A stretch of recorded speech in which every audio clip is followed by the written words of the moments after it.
A day in a life of a software engineer. You must have seen this video once at least in your life. You must have seen a lot of fancy pictures on Instagram and nowadays on LinkedIn as well.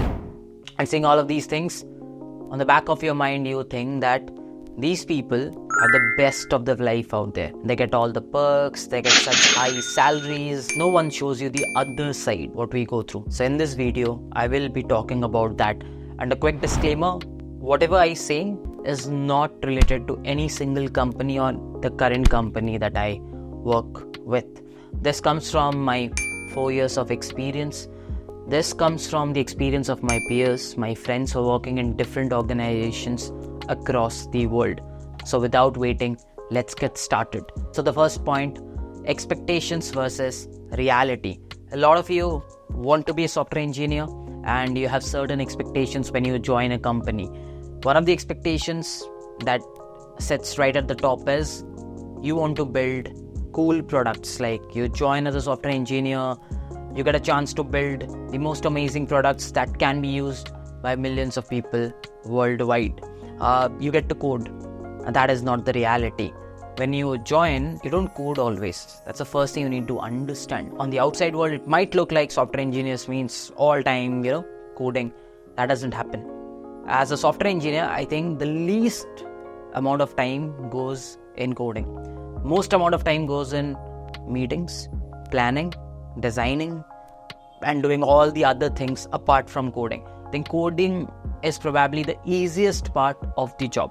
So thinking that you'll just code all 100% of your time, that is an absolute wrong expectation to have. Most of your time would go across in meetings, which is actually very tough, because a lot of times you'll have people from US, people from other parts of the world, so you might be meeting them at night as well.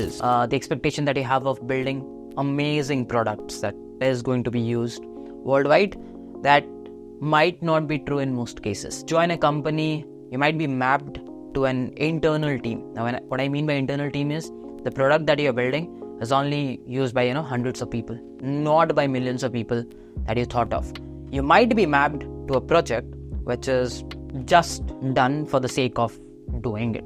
It might not be used by that amount of people, and you cannot deny it. If you want to get extremely rude, okay, I'm not gonna do it. That is something you could do, but might not help you in the longer run. And in most of the cases, you cannot deny projects you are mapped into. And a lot of times you might not have a say in a lot of features as well if you are joining in recently. That is something that the higher management decides. And you are a software engineer that designs, who codes. Product wise, there's a whole lot different team that takes the decision. So thinking that you're going to join, you're going to take all the decisions, you're going to code, you're going to do everything, that doesn't happen. You're a small portion, small part in the company, 0.00000 some percentage of the company, whose opinion may matter, may not. I'm talking about big product-based companies over here, just in case you're thinking of otherwise. So before moving ahead in the video, I'd like to address one key concern that most of the candidates who are preparing for interviews have. That is, they set a deadline of 3 months or so, and they're like, okay, we'll be entirely prepared by that time, and it never happens. So for that reason, I always recommend that you get a mentor for your journey. And in order to get a mentor, what you could do is, you could head over to Preplaced. They have the best mentors in the industry. People come from Google, Microsoft, Amazon, from different domains like front-end, back-end, full stack. What they offer is long-term mentorship. So what you could do is, you could get on a call with them and they will hear you out entirely. They'll prepare you a roadmap weekly, whatever you need to do weekly, and it will be for a duration. They'll be giving you curated resources as well so that you don't spend time looking out. And after that, every week they'll be meeting you live. They'll be checking out on you. They'll be knocking you. Did you do it? And when you have someone on the back, you will be progressing in a much faster pace. Once you're prepared, they'll be taking your mock interviews. Once you're ready, they'll be giving you job referrals. They'll be curating, they'll be reviewing your resume as well. They will be with you throughout the journey. So what you could do is, you can go through all the mentors, get the mentor that is ideal to your domain or your company that you're targeting, book a free trial session with them and get started. The link will be in the description and you can use Strive 1000 for some extra credits. Now coming to the second thing, which is the constant pressure to keep learning. So throughout your college life or maybe in your previous job, you might be doing a certain tech stack. And when you join these product-based companies, they usually have an interview where you ask some design questions, some DSA questions in case of if you're a fresher, and then you suddenly join a company and you're given a unknown tech stack, and you'll have to ramp up, and you'll have to ramp up super quick. It's just not about the tech stack. You have to learn the tech stack entirely by yourself, maybe taking some help from here and there. Apart from that, you'll have to get used to the internal tools, internal practices that the team takes up. So that's another learning. So you'll have to give in hours to learn, to ramp up, to get in speed with the team. And this keeps on happening every now and then. It's not that this will just happen when you join. Maybe you joined, this happened. After 6 months, you're mapped to some other team. So this will again happen. You might be learning some other tech stack. Maybe you picked up one more problem statement which requires another tech stack, so you again learn. So the learning never stops. You will be learning, you'll be learning over time, because you might not want to put your office time into learning. Then when will you deliver? So you might be giving extra time to learning as well. While coding, it's not an easy part to take. You might be facing errors whose solution is not there on the internet. You might think that seniors are like, okay, they're gonna just solve it in a whisker. It doesn't happen. They're also human beings, they're also software engineers. So there will be errors that is going to take your day out and night's sleep as well. That has happened to me. There are errors which were fixed by such minor things, but it took my entire day, took my entire night, and I was thinking throughout the night. As you grow in experience, you'll have lesser experienced engineers joining in, freshers right out of the college, people coming in from service-based. So some portion of your day will also go out over there. It's just not about eating, just not about coding, just not about meeting. You'll have to find time, 1 hour, 2 hours for the new people who are joining, so that you can get them onboarded, so that you can solve their doubts. You'll have to sit with them, debug. That's another aspect that you'll have to take care as you grow up, and you'll have to do it. You cannot deny it. So these are the things that you'll have to keep on doing. Pressure to keep learning, pressure to keep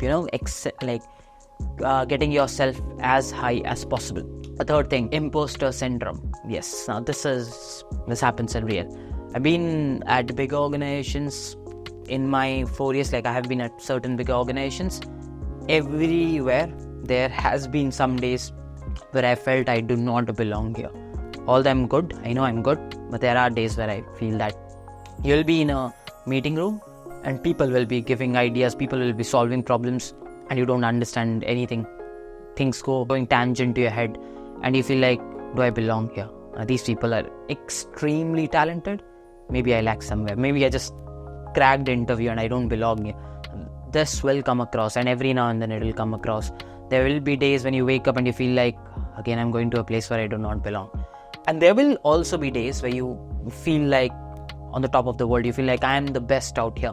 So there are opposites to this. You will be at the high, and then engineering is such a beauty that it will take you down and you feel like I do not belong here. These things will go on your back of your mind while you're sleeping, while you're on your vacations. It's just not about the food. These things do give you certain mental pressure as well, which eventually affects your health. And with time, you'll have to increase your speed. You'll have to code super fast. People think that, okay, he's going to code this in 1 hour, and you'll have to code it. So you'll have to increase your velocity of delivering, velocity of coding as well. Coming to the fourth point, which is probably the crucial point and you shouldn't miss it, that is cultural inclusivity and health issues. In most of the software engineering jobs, when you join a company, for the first few months, you might not feel inclusive because maybe you belong to a different region, maybe you belong to a different country, maybe you speak a different language. It can be anything, and you might not feel a part of that group. Now just imagine an office where you'll have to spend half of your day and you're not feeling inclusive over there. Just sitting on a table and doing your work, coming back home. How robotic is that? How traumatic is that? Food on the table, games, have food, okay. Game, who will you play with? So being inclusive, and trust me, this happens in most of the organizations. It comes from my friends as well, and people experience it. So you might not be feeling inclusive, which might affect your mental health. A lot of people have severe mental stress over this job. You have deadlines, and you have strict deadlines because these are tied to business launches that might affect revenue of a company. So There will be managers on you, there will be product managers on you. Okay, this is the deadline, we'll have to code it. And you're into a error, you're into a bug that you're not able to solve. So you'll have to put extra time during the week and you'll have to sit back in the office. And people do notice it, but no one sees it on the internet. People only see food, games, massage room, fancy offices, but no one sees this aspect.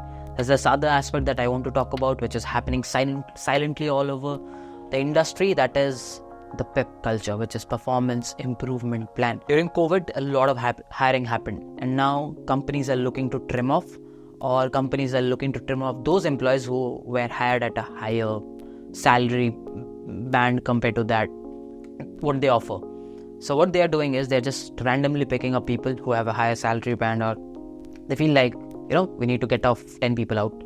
So they put them into a performance improvement plan. Tell them 3 months you'll have to improve, otherwise we just terminate you.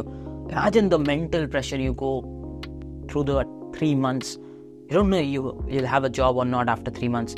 Do you prepare for interviews, or do you improve yourself in that job? You're in such dilemma. You are continuously self-doubting yourself. So there's so much of mental stress that we take. And for this mental stress, we do get paid highly, we do get paid really high salaries. So I'll not complain. But what I wanted to do from this video is tell you, for those higher salaries, there is something that we give. Our mental peace, a lot of other things that I said in this video. So yeah, no complaints, but I just wanted to tell you about the other side of software engineering as well. So yeah, that will be it for this video. And if you haven't checked out Preplaced, there will be a link in the description. Book a free trial session with a mentor of your choice and get a mentor for your journey. And if you're still not watching, please do consider giving us a like. And if you haven't checked out Take You Forward, please go ahead and check it out. With this, I'll be wrapping up this video. Let's meet in some other video. Till then, bye-bye. Take care.